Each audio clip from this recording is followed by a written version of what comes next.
La cérémonie en elle-même était d'abord très belle, très émouvante, très forte. Il n'y avait pas que les familles autour de moi qui pleuraient.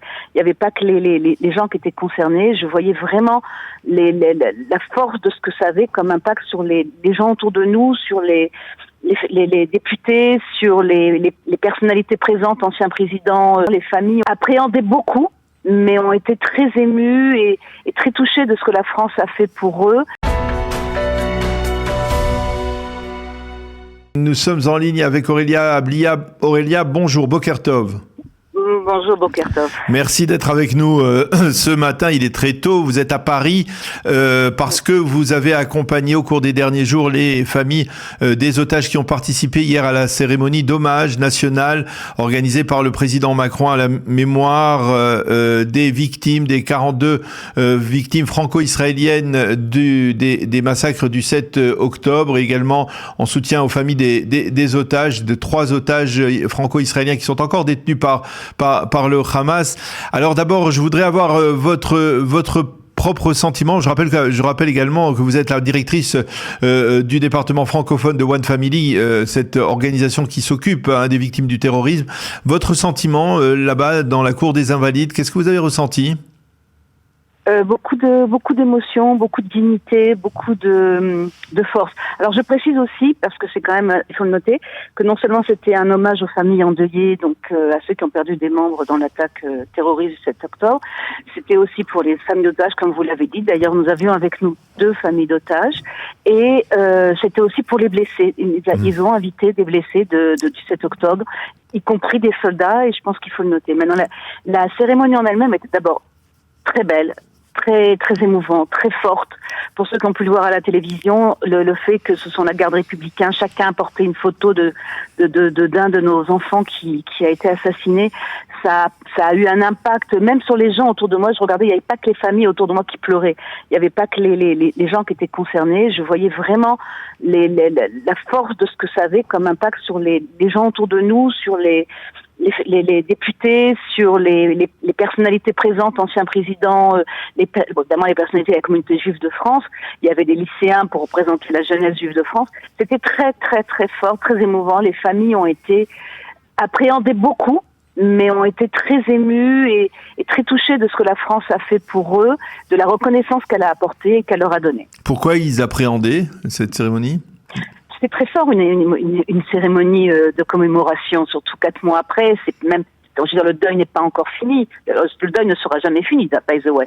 Mais c'est très fort. C'est en plus de ça, les Invalides, pour ceux qui étaient en France, qui savent comment c'est, la force de la place. Donc c'est toute l'histoire qui est au-dessus. Puis ils ont trouvé que la démarche d'un président étranger à la France, ou en général, la France, on sait qu'il y a une espèce d'ambiguïté comme ça dans la politique, parce que c'est la politique de toute façon de tout le monde. Ça a été pour eux très important aussi, et quand même, c'est le seul pays au monde qui a fait ça. Il y a eu d'autres nationalités ou binationaux qui ont été assassinés, mais c'est le seul pays au monde qui a fait ça jusqu'à présent. Et c'est quelque chose qui les a beaucoup émus et beaucoup touchés. Quel était pour eux, pour ces familles, le message qu'elles ont voulu faire passer ? Est-ce qu'elles ont eu l'occasion de rencontrer des autorités ? Est-ce qu'elles ont rencontré en aparté le président ? Oui, il a reçu toutes les familles et que les familles dans des salons privés à l'intérieur même des Invalides, juste après la cérémonie, où personne d'autre n'a pu rentrer, ni journaliste, ni rien. Et ils m'ont tous raconté après qu'il les a pris famille par famille, un par un, il les a écoutés, il a écouté l'histoire, il a posé des questions, et pas des questions, on dirait, indiscrètes, vraiment des vraies bonnes questions. Ils ont tous été très touchés de l'humanité qu'il y a eu du président et de son épouse. Et je dois dire la vérité, j'étais moi-même témoin d'une scène, c'est-à-dire qu'au moment où ils rentraient dans ces salons privés, on était avec la personne la plus âgée de notre groupe, qui avait 86 ans, sachant que le plus jeune avait 11 mois. Et donc il s'approche de cette dame qui est allée le voir avec toute la naïveté d'une bonne mamie, qui est allée lui dire merci Monsieur le Président, vous avez honoré ma petite fille, vous avez honoré mon fils. Et la façon dont Madame Macron et lui-même se sont approchés d'elle, c'était très fort, et ça a beaucoup marqué. C'était très humain sans aucune barrière parce que je suis le président, vous êtes... non, c'était l'humanité à l'état brut. Comment vous, en tant qu'ancienne juive de France, qui a décidé de faire votre alia et de vivre en Israël aujourd'hui, et en fait, je sais que vous n'habitiez peut-être pas très loin des Invalides dans le passé. Oui. Comment vous avez ressenti cela, c'est-à-dire dans ce positionnement, parce que hier Michel Taubman nous disait que c'était une forme de reconnaissance par la République française du fait que les Juifs de France peuvent être des Juifs de France fidèles, loyaux à la République française, mais également qu'ils aient une relation particulière envers l'État d'Israël. Et que cette double allégeance qui était une insulte dans le passé, c'est de facto devenu une forme de reconnaissance officielle de la République française, qu'on peut être juif de France et à la fois se sentir très proche d'Israël.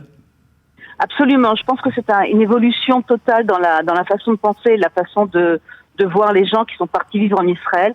Tout d'abord, je crois qu'il y a beaucoup de nationaux dans d'autres pays du monde, mais par rapport à Israël, il y avait toujours ce côté juif Israël qui pouvait être péjoratif. Et là, pas du tout. Et honnêtement, je me suis...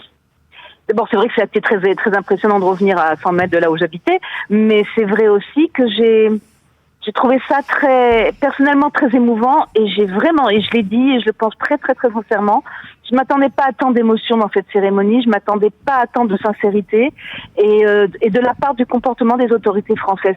Il y a vraiment un changement, même par rapport, par exemple, aux institutions avec qui je travaille depuis plus de 20 ans pour aider les Français victimes du terrorisme en Israël, et qui aident et qui donnent des aides financières et une reconnaissance, non seulement en termes juridiques comme étant victimes franco-israéliennes et françaises donc, mais une aide financière qui n'est pas négligeable pour ces familles qui, quand elles sont frappées par ce genre de drame, ont évidemment des problèmes financiers. Parce que fait la France, ils sont à un niveau pour le coup top. J'ai aucune critique, vraiment aucune note négative à apporter sur ce rapport, parce qu'il y a vraiment avec toutes ces personnes étaient présentes, toutes les personnes avec qui je travaille en général en mail et en téléphone étaient là, ouvertes, avec une attention pour chacun et chacune, même ceux qui parlaient pas le français. Et c'est là où c'est à noter, c'est qu'en fait dans ces 30 familles qui ont voyagé, la moitié ne parlait pas un mot de français quand même. Ils avaient prévu des traductions et les gens étaient très ouverts, très comprenant tout à fait qu'on peut être français sans parler le français, et qu'on est quand même attaché à une origine qui vient d'un père ou d'un grand-père. Et c'était très très important pour eux, et moi aussi ça m'a beaucoup, ça a bougé quelque chose, quoi. Quel était pour les familles le message qu'ils ont voulu faire passer lors de leur visite en France, lors de ces rencontres avec le président? Que le Hamas doit absolument disparaître de la surface de la terre, parce que ce n'est pas qu'Israël. Pour l'instant, c'est Israël qui est en guerre contre eux. Mais beaucoup ont essayé de faire passer le message avec les personnes avec qui discuter, que finalement, nous sommes le premier rempart, et que quand ce rempart tombe, alors c'est fini. Il n'y a plus de muraille pour protéger personne. Donc, quelque part, on a un bouclier, ce qui est un peu dommage. Mais que vraiment, c'est ça, c'est qu'il ne faut pas arrêter la lutte mondiale contre le terrorisme et contre le Hamas en particulier, qui est une hégémonie complète. Il y a eu aussi des gestes de la part de la communauté. Il y a eu une rencontre avec les responsables de la communauté juive? Oui. Je dois dire que le CRIF et le FSU avec d'autres associations se sont unis pour les recevoir le mieux possible, et c'est vrai, avec des repas, avec beaucoup de sincérité, très certainement dans les relations qu'elles ont eues avec les familles, leur approche, et c'était tout à leur honneur. C'est vrai que on peut paraître quelquefois penser que la distance entre les deux communautés est un peu glaciale comme ça, mais en fait pas du tout. C'était très chaleureux, et je remercie énormément le président du CRIF de s'être investi, ainsi que les hauts responsables du FSU, de s'être investi autant auprès de ces familles qui eux-mêmes ne savaient pas ce que c'était forcément le CRIF ou le FSU, mais qui ont vu qu'il y avait une sincérité et des démarches de solidarité entre les communautés françaises et les juives et les communautés israéliennes. Alors, vous êtes en route vers l'aéroport pour rentrer en Israël. À partir de là, je voudrais savoir comment on reprend l'activité qui est la vôtre, celle de votre association. Comment elle se traduit aujourd'hui par rapport justement aux familles des otages en particulier? Écoutez, d'abord, je sais pas on la reprend pas, elle a continué même en France. Heureusement qu'il y a le Wi-Fi pour travailler. Mais je veux dire, Chantal Belsberg, qui est la créatrice et la directrice de l'association, était avec moi. On n'a pas arrêté une seule seconde parce que ça continue en Israël. Alors l'avenir, c'est continuer, c'est-à-dire d'abord continuer à les entourer, à leur apporter le maximum de réconfort ou de soutien à tous les plans, évidemment, comme vous le savez, c'est-à-dire financier, psychologique, médical. On continue à créer des nouvelles activités.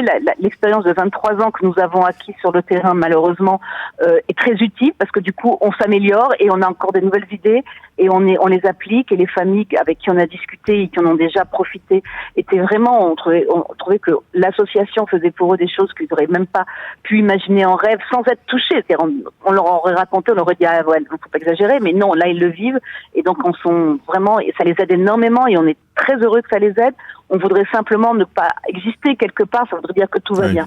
Et puisqu'on est là, on veut le faire le mieux possible avec tout notre amour et toute notre sincérité. Et c'est vrai que Madame Belsberg s'investit à un niveau exceptionnel. Je crois que je travaille beaucoup, mais je crois que là, moi c'est 24 heures, elle c'est 45 par jour, et c'est vraiment, et on le fait avec tout notre cœur, et je crois qu'ils le sentent bien. Et voilà, maintenant on travaille pas sur le 7 octobre qui s'arrêtera le 7 octobre 2024 pour les 1 an. On travaille sur le long terme, sur les 20 ans à venir. Oui. Et c'est clair. Eh bien, Aurélia Blia, merci beaucoup d'avoir accepté de répondre à nos questions ce matin au lendemain donc de cet hommage national de la République française aux victimes du 7 octobre, comme vous le disiez également, de soutien aux familles des otages et également donc aux blessés. Il ne faut pas oublier les blessés effectivement, les blessés de cette guerre. Merci beaucoup d'avoir été avec nous ce matin et bonne continuation. À bientôt. Merci, à bientôt.